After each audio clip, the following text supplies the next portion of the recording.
The Matrix is everywhere. It is all around us. Even now, in this very room. You can see it when you look out your window or when you turn on your television. You can feel it when you go to work, when you go to church, when you pay your taxes. It is the world that has been pulled over your eyes to blind you from the truth. What truth? That you are a slave, Neo. Like everyone else, you were born into bondage, born into a prison that you cannot smell or taste or touch. A prison for your mind.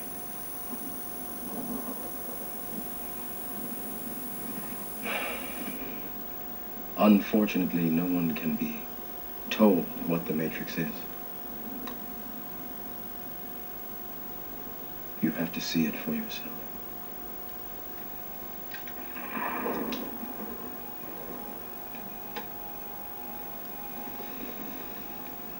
This is your last chance. After this, there is no turning back. You take the blue pill, the story ends. You wake up in your bed and believe whatever you want to believe. You take the red pill, you stay in Wonderland, and I show you how deep the rabbit hole goes.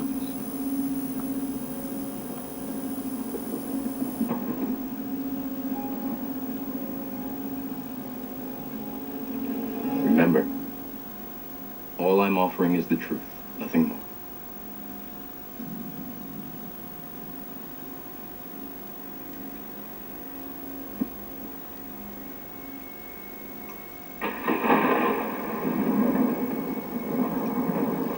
Follow me. There's always talk of magic involved with this supposed secret organization that rules the world behind the scenes and has unimaginable power, apparently. We like to call them Illuminati. This is a name they are commonly known by. Of course, it is strange as to how this may have happened, because amongst themselves they do not call themselves this at all, and simply laugh at most conspiracy theorists and the entire New Age movement as a whole. They see themselves as a family and refer to themselves as the family, quote unquote, much like is depicted in the Godfather films, believe it or not. I'm not suggesting they are a mafia-like organization. However, the criminal families depicted in these movies are a very good example of how this Illuminati group operate. I will say that even though not directly associated with them, at times they do work with the mafia, but the mafia itself is way down the hierarchy and really has no idea about the occult and magical knowledge that the Illuminati use to control the population. Imagine it as something like this. A rich client approaches a mob hitman and pays them a large sum to assassinate somebody that is causing the Illuminati problems. This is about all the interaction the Illuminati would ever have with the mafia, who are quite a separate group. For the sake of clearing up and finalizing the matter, we can say that the mafia, whether the Italian mafia, Russian mafia, or any organized crime group in any country, are simply the lowest stratums of society, the lowest level a person can sink to. The Illuminati, however, at least this is what their public image shows, are the most privileged, intelligent, rich, and noble humans on the face of the planet. You see the difference? It doesn't matter that they actually lead double lives and behind closed doors commit crimes that are more horrific than any hitman from the Yakuza or Cosa Nostra ever committed. But the astonishing fact that the world at large needs to be woken up to is this, that they present themselves as being cultured, refined, and superior to all other humans. This may give us a clue as to why they would sink to such levels of violence and bloody murder that would even make a mob hitman feel nauseous, because they deem themselves to be superior to the rest of humanity. That's the reason. We are talking, of course, about dynastic families that stretch back thousands of years, back to Egyptian times and even earlier. So in order for you to get an idea of how they think, we need to explain how all this started. It will make sense and will sound realistic once it is seen from beginning to end. Since this is a channeled writing and is a different way of doing research, there is no traditional proof required or being offered, other than the feeling of it ringing true once you hear or read it. Similar themes to those found in David Icke's work will be heard, but will be shown from a radically different viewpoint and explained in a much less sensationalistic way. We will attempt to create a foundation with his first reading and then heavily get into the other dimensional demonic aspect of the whole Illuminati conspiracy. So, as a setup question to ask yourselves, I will say, what is it about the Illuminati theories and Satanism? Ask yourselves, why are these supposed bloodlines always linked with human sacrifice and demonic possession and similar themes? Even to someone like myself, who has studied these things for over a decade in the traditional way, as in by reading things in books and on the net, before I began getting information directly through my automatic writings and channelings, the satanic element sometimes sounds bizarre. If you stop studying it for a while, you sort of phase out of it and it sounds unreal again after a few months. I'm sure many of you have felt the same way. This is understandable because this is not something that is considered normal by any stretch of the imagination.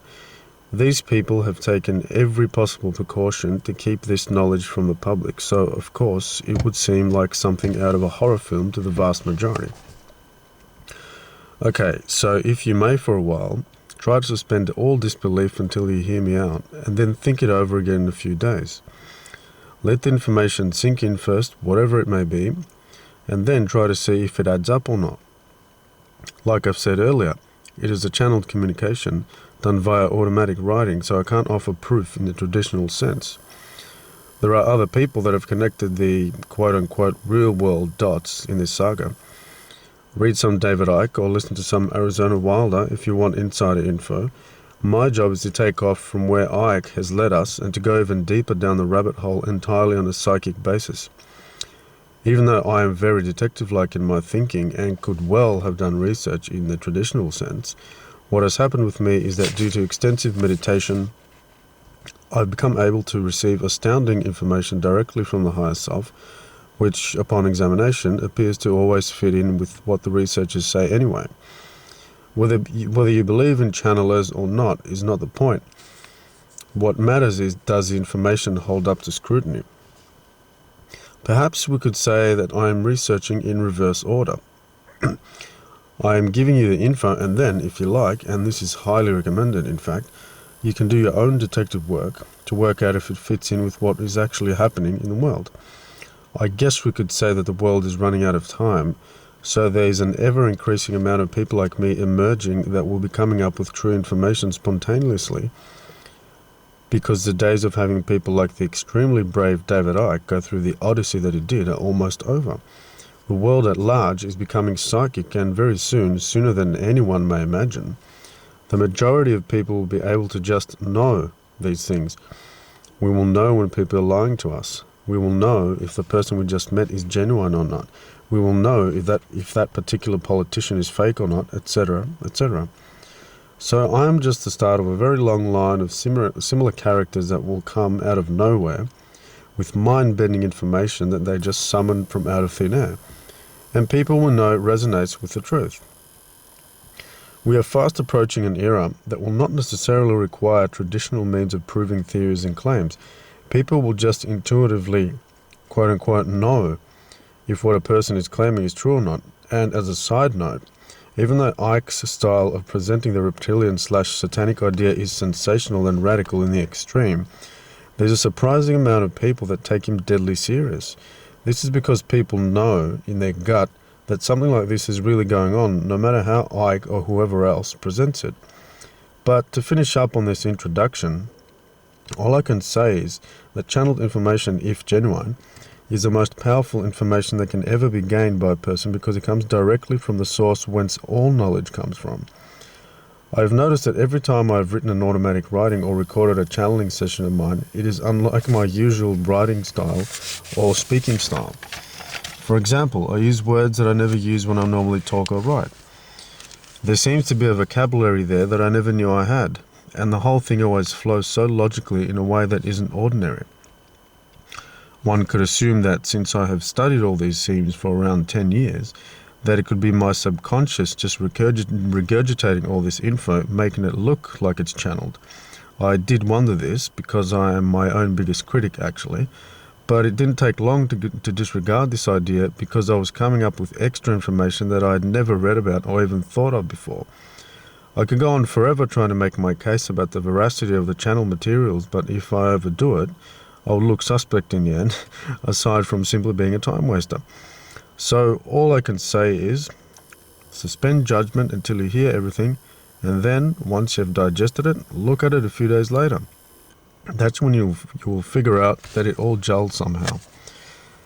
Even I find the stuff I come up with unbelievable at first. It's natural, because these things are not known about at all. The system is designed that way. These things, the satanic rituals and the demonic interdimensional entities involved, are the greatest source of power for these families, so naturally they are their biggest secret. The whole of society is designed around one key element: to keep the power source of the elite controllers hidden from the public. Sit and think about this for a while, and you will see that everything else is secondary if we are to take the Illuminati theory as being fact, of course. For anyone hearing this that isn't really sure about the Illuminati thing, or that is coming across it for the first time, just try to pretend that it's true until you hear me out. So we are going on the assumption that it's true for now, okay? That is how this talk or lecture or whatever is designed. I'm not trying to prove anything. It's a channeled writing that is explaining the phenomenon in a deeper way. The proof has been presented already by Ike and others. That there is overabundance of proof, of traditional proof, is very easy to see if one would only look. All you need is Google. This communication is received with the understanding that the era of quote-unquote proving these theories has been inaugurated by Ike and others, and while there will always be more proof forthcoming from other researchers, there is enough as it is to satisfy the most materialistically minded person on Earth. The cosmic design mandates that no more time should be wasted in doing thousands of hours of research and facing mortal danger at every turn, in order to prove that something is very wrong within the highest corridors of power. The heroic adventures of Ike were enough. From now on, there will be less and less danger in exposing all this phenomenon. Ike made it safe for the others. Basically what I'm saying is that if he wasn't killed, then none of the others that will follow his research will be killed either. And also, no one really has to work too hard to provide further proof. It has reached its saturation point with Ike and his contemporaries, so from now on we will simply add to the thing. That is all. So now I will continue from an earlier point where we touched upon the secrecy of the whole thing, and also why does Satanism have to be inextricably linked with the highest positions of power. The bulk of this talk will explain the why and not wonder about the if. We already take it as a given, and we will explain the why. Now, people, even I, like I said earlier, find this bizarre at times. It's very difficult to imagine that something like this is going on. We spoke about the Mafia from the Godfather movies in the beginning in order to give an idea of how the Illuminati might operate, and something like this sounds plausible enough. In fact, the majority of people recognize that politicians especially are more corrupt the higher up they are. But when the satanic/demonic element comes into the picture, it seems ludicrous, and for good reason. It is too far removed from our normal frame of reference. Without explaining exactly how they've managed to keep it secret, we will discuss the why. Why is there always this talk of human sacrifice and blood drinking and demonic reptilian entities when these researchers talk about this elite group? What is the connection? It sounds ridiculous, or at the very least, just strange or scary. What people need to understand is that there are natural laws of this universe that we are not taught in schools and universities. The world has been steered into an ever more materialistic direction ever since Newton's mechanical view of the universe took hold, and were it not for the New Age movement and religions, both new and old, in general, we would have a wholly materialist atheist society by now. This would be the worst nightmare imaginable, believe me, the lowest form of existence that is possible on this earth. But nevertheless, there is a calculated effort, extremely calculated, to steer the whole of society, and particularly the West, which has made the greatest advances in materialistic science, in a totally materialistic direction. We see it all around. Everything that even hints at the existence of forces other than three-dimensional is ridiculed by academia. People who wish to do research on science that is not materialistically oriented will never get the funding they need from normal channels.